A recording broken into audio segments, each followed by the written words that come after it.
Hello everyone and welcome to Fuse Room Recording Studio. I'm Alberto and in this fourth chapter of our Mixing Decision series, we'll mix the same song but with a different SSL 4000E emulation.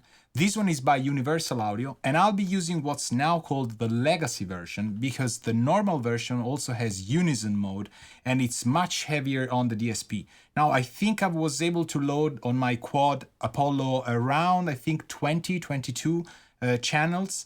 And that's it. Now I'm like going through 95% of the DSP power. So if I were to use all the normal unison versions that supposedly have a better sound, I would easily be unable to mix an entire song. So the legacy version sounds great. I've been using it for a while and it's a fair comparison to our Mixing Decision series. We're not shooting out, we're just trying to hear and see how different days, different versions of a user interface and a different sound of the SSL 4000E emulation are gonna take me through the same mix, okay? All right, so we have the same song as last time, obviously didn't change. We're gonna start off with the kick drum.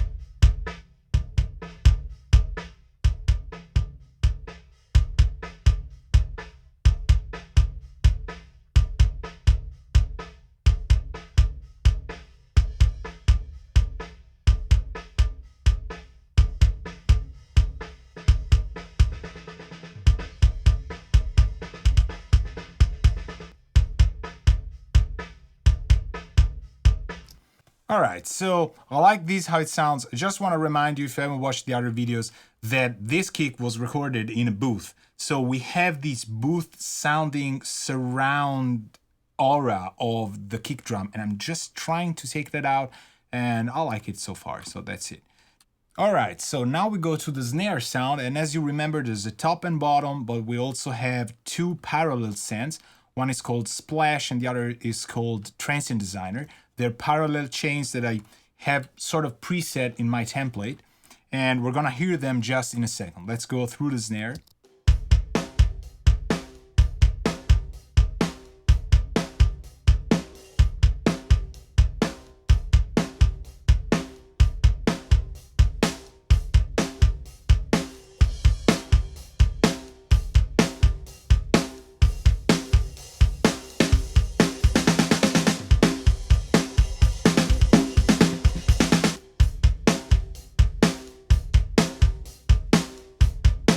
Okay, I like it. And then we're gonna see how it sounds with the Splash and Transient Designer.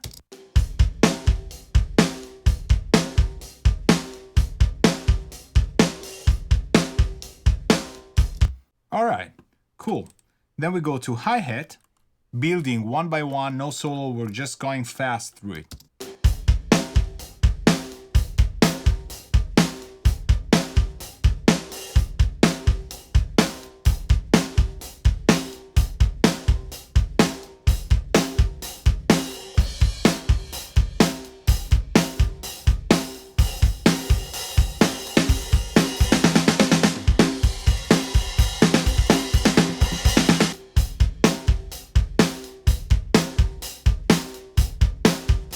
That's as much as I want to spend time with a hi-hat. Overheads.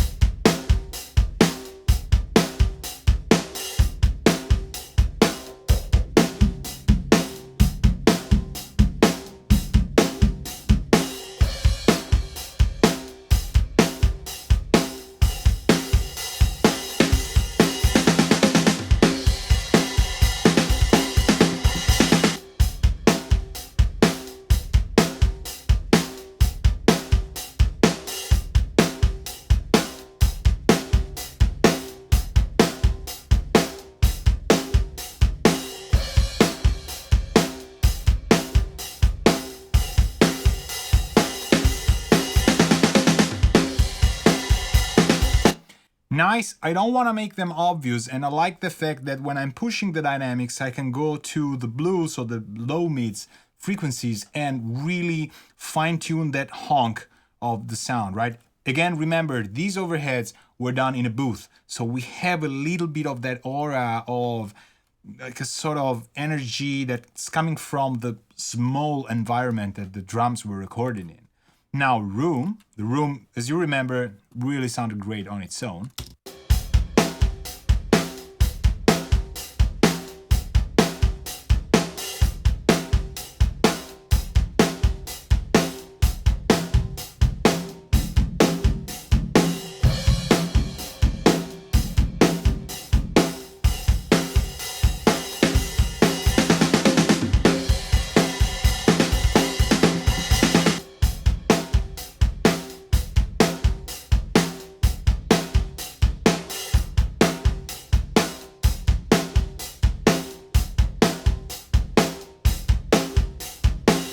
Nice. These I really like. I'm gonna hit save. Every time I hit Command S, it's usually like, it's a good sign because you wanna save when it sounds good. Now, toms.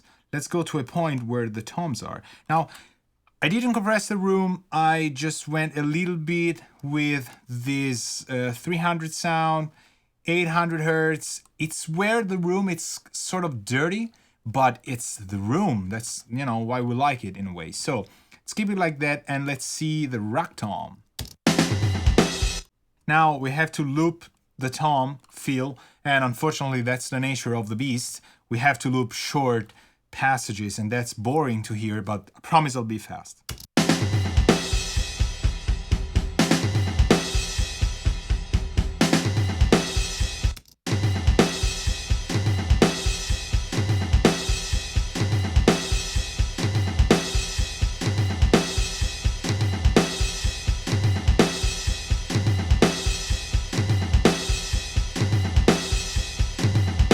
Alright, not much to do, let's see.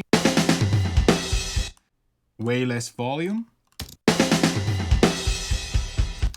I don't need obvious movements of toms, but that's as much as I like them. Now, there's a crescendo of floor tom, which is perfect for fine-tuning it.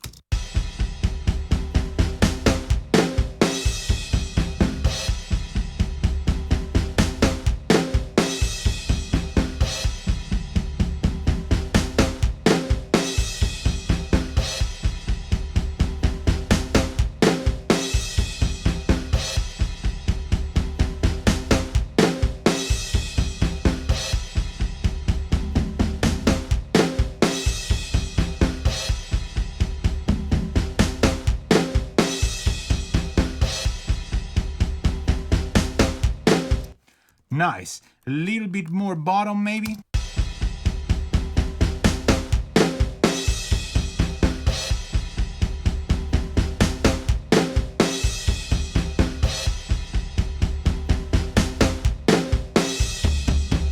Let's try and force it and see how it goes with the compression.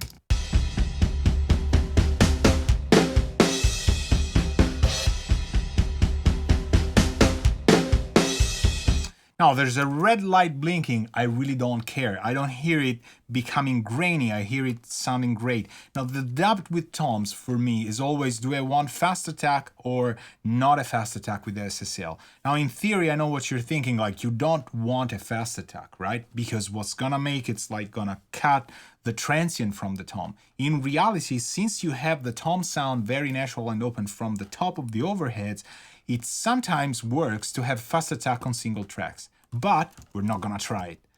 I like how it sounds. I don't wanna go through it. So bass, Fender Precision bass.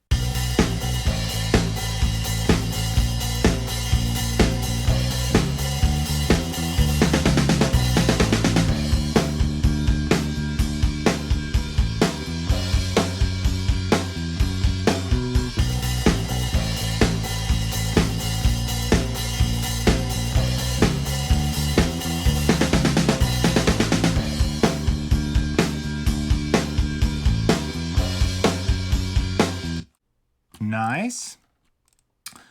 Now we'll go through the fuzz.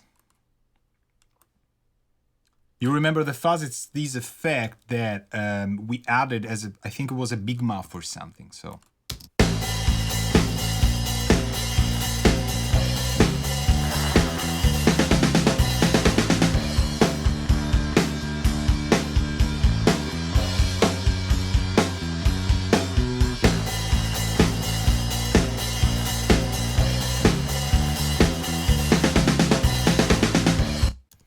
Alright, doesn't need to be any more than that. Then we have a verse guitar.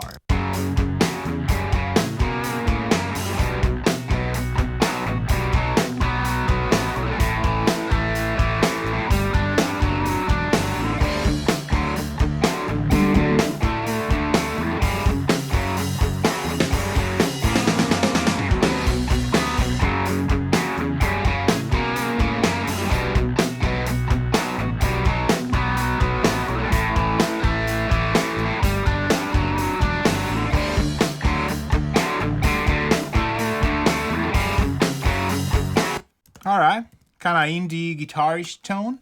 Then we go to this ugly guitar. It's this orange segment that needs to be mono in between the chorus. Now, the chorus guitars, you remember, was sort of like a deal we had. I'm not gonna touch. So these are the chorus guitars.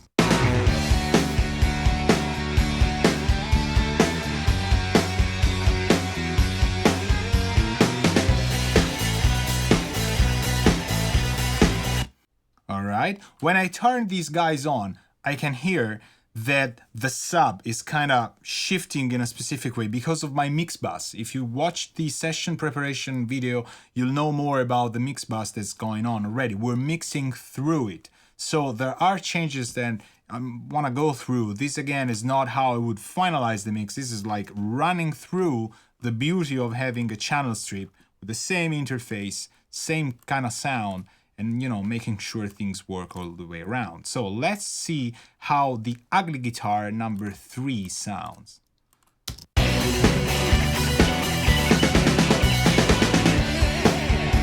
So we're coming from the stereo, going back into the stereo, but there's a single guitar. Let's make it ugly good.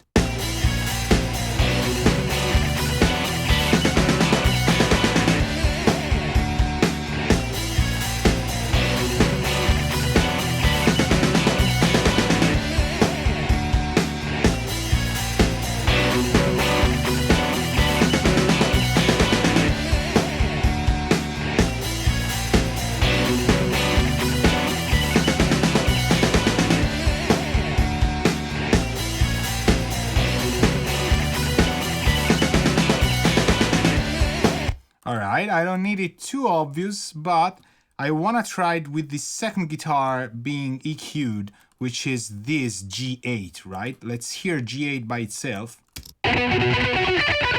This was giving me too many lows, and this was the issue with G3 now on together.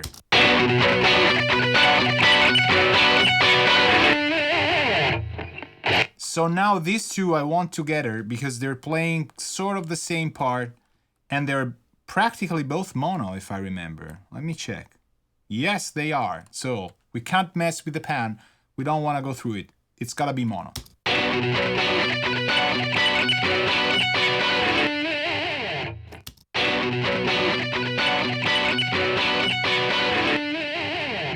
Okay, so...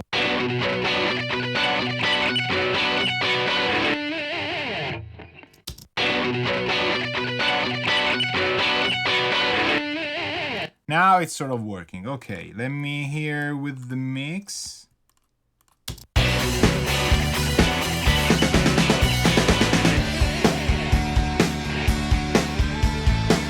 Nice. Let's keep going. Now there's 2 more stereo guitars.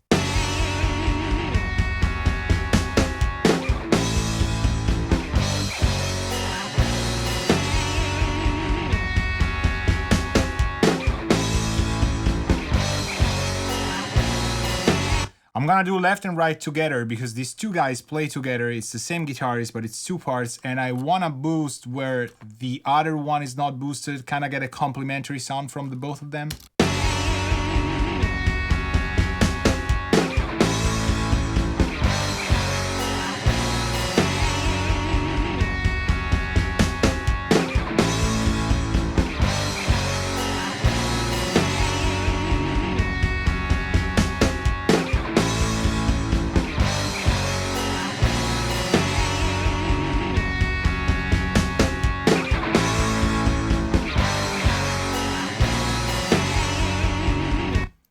right, I made sure the pan is right for both of them. I don't want to have something too much here to the left or right. Let me check the solo guitar.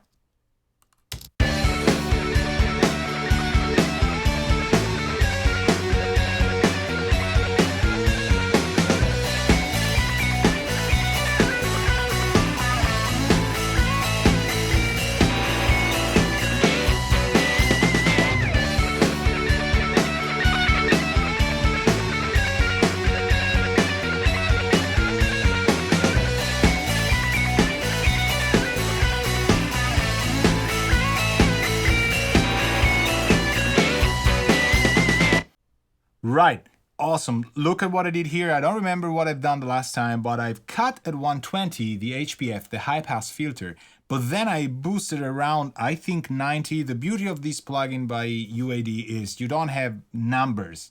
You have what's reported on the knobs, but you can't really see the numerical value of your knob. So you can recreate some of the settings, just by looking at what you would normally do, but you can't tell whether it's 97.52 or if it's 98.1, which is better not to know, trust me. So I'm boosting a lot around 90 Hertz, I would guess, but I'm cutting 120. So I'm cutting higher than I'm boosting at a shelf, but it's creating the sound that supports this guitar.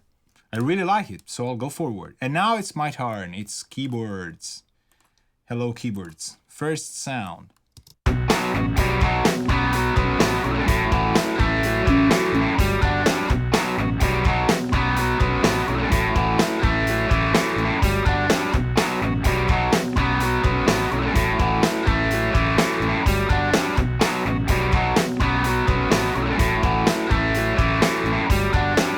Alright, don't want to make it too obvious. This is just a support part for the verse.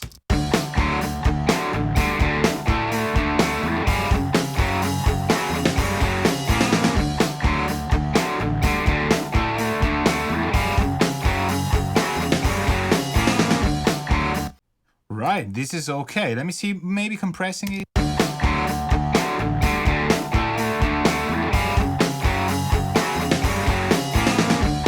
I know there's gonna be singing here, so what I'm doing is I'm preparing this frequency that I hear around. There's a resonance of this synthesizer around, I would say 5K, 4K. It floats there with the filters whipping, but that's where the part that you can understand about the consonants of the lead singer are. So if we prepare it so that we attenuate that part, the vocal will have less trouble fighting against this synth. Then we go third keyboard.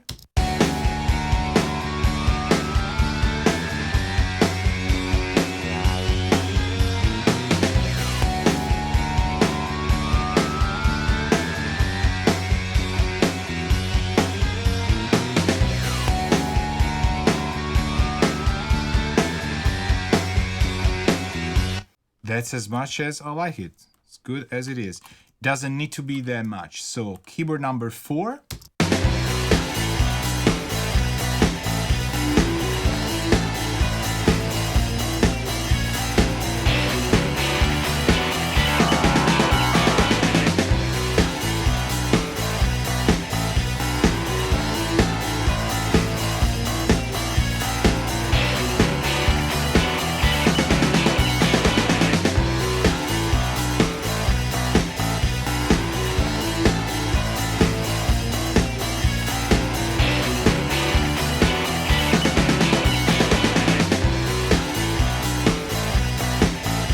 Nice. You hear the SSL compressor has a way of making things blend in. It happened with the solo guitar as well. It was a nice sound, but the moment I just turned on the compressor threshold and just moved it up, things just got leveled. And it's always, in my preset, is always past the EQ. So it's EQ pre-dynamics. This means anything sharp in terms of move that I'm making in the EQ sort of like gets rebalanced by the compressor. So that's cool. Now we have two synths panned extreme left and extreme right. So I'm gonna go as fast as I can with K5 and K6. Gonna keep them both together.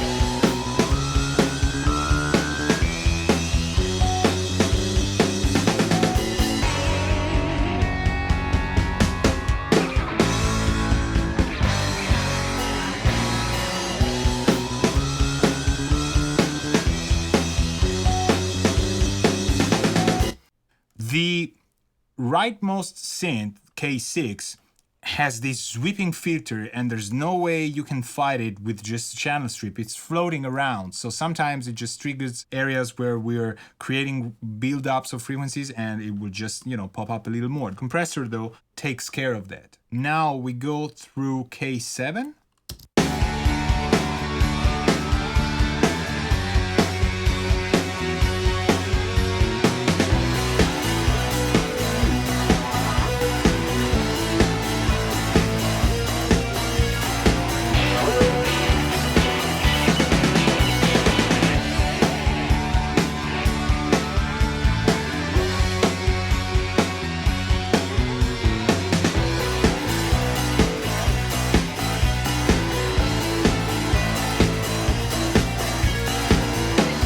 Okay, there's this synth that's acting like a pad. I don't want it to be, I think this was a Nord lead or probably a Nord stage sound. So we went through the whole package, we go to vocals. And vocals is made of a lead vocal track and a vocoder. So let's open the SSL for the vocals.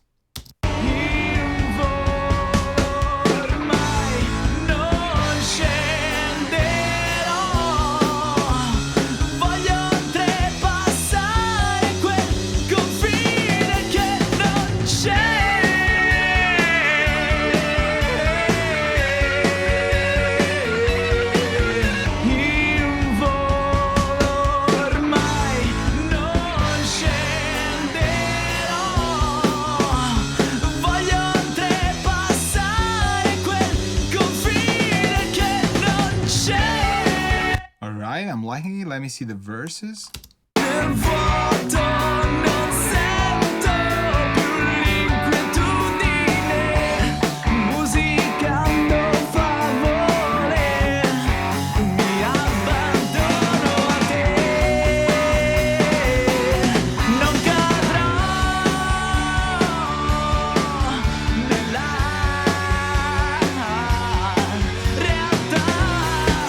Alright, this is sounding nice. Let me see with the vocoder together.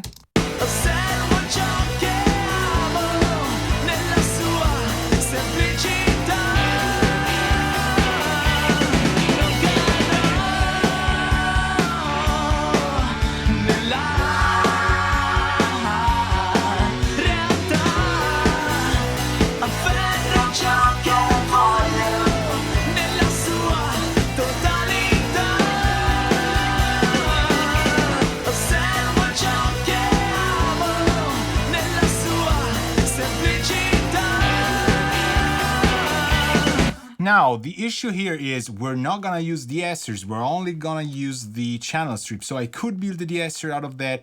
I'm just gonna try and find a level where I'm not totally pushing around the 6K thing. Maybe I'll drop lower than that. Let's see if I can find a spot. I like how it sounds, just wanna find out a way to preserve that air without getting into the S part. Go figure.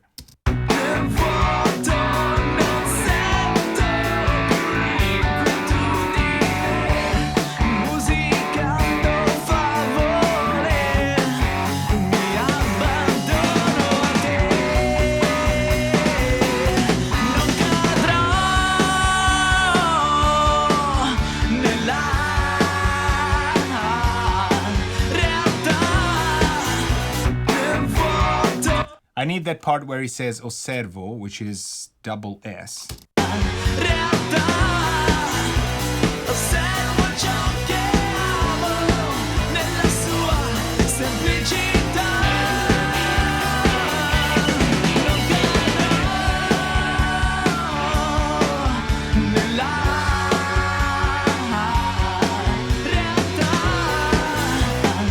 Nice. So let's see this final part.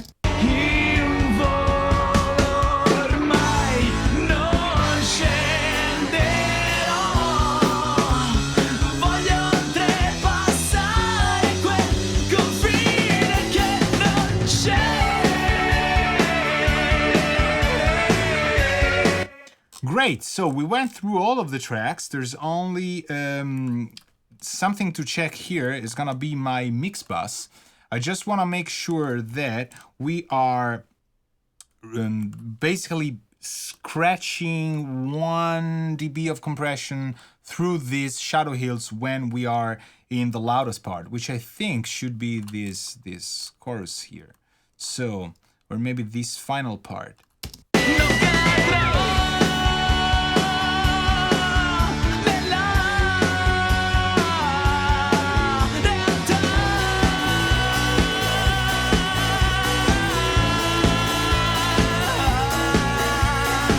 Everything else kind of falls into place just by, with my mix bus, the way I've designed it, just by checking the threshold of the optical compressor, since it's very fast and it's able to shave off these peaks that come out. So we're gonna leave it like this and go back to a chorus version here. I would say let's use the vocalist guide here, this part here, and make sure, you know, we just retouch that.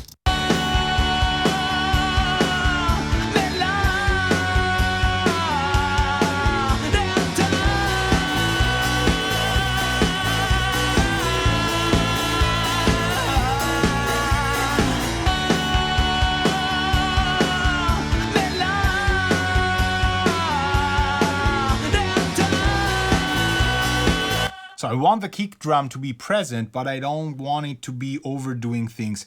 This is sort of balanced. We're not, again, making final mixes. We're just redefining, you know, the bulk of the mix. Let's see the snare.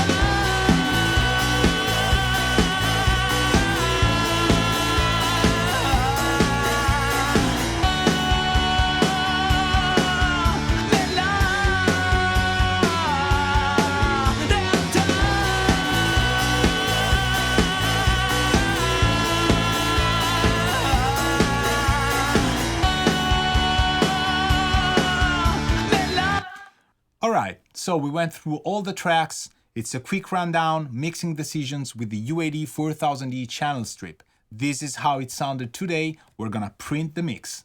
Ciao.